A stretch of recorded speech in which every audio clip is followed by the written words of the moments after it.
Driver multiplayer is unlike any online driving game you've ever played before. In fact, it's unlike any online game you've played before. And the Shift brings with it chaos and unpredictability to the excitement of driving games. The game has been designed with online in mind right from the start. One of the problems with multiplayer driving games is that quite often on the first bend in a chase or a race, if you have a crash, that can be the end of the fun.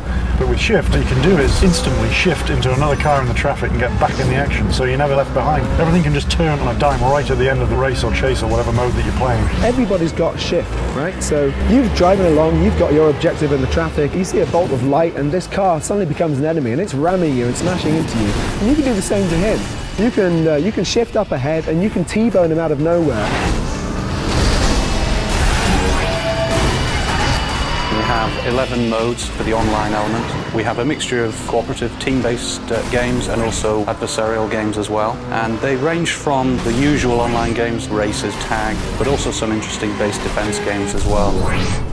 We have a mode called Trailblazer where you have to compete with each other to try and stay as close as you can to a getaway car. It's a stream of yellow light and players compete to absorb that stream of light. And it sounds very simple, but when you watch people play this mode, it's just incredible because they're all jostling for position. We took some inspiration from other genre of video game like FPS. So we have a Capture the Flag, where obviously you have to find a flag and carry it to your base. And the others, they try to ram down your car in order to make the flag fall.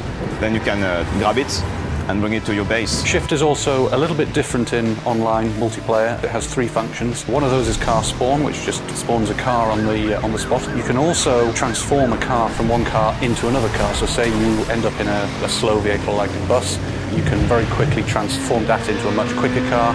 And the third thing that we have is the impulse, and that allows you to apply a kick to someone else's car. So say for example they're chasing after your friend, you can apply an impulse to them and it will give them a kick, and so suddenly they'll find themselves driving sideways or backwards. Even though we've been designing this game for as long as we have, even though we've had multiplayer up and running for as long as we have, it's still something that gets people in the studio laughing and enjoying playing it. Once you get a bunch of friends together, all competing with the Shift ability and stealing cars off each other, it gets quite heated at times.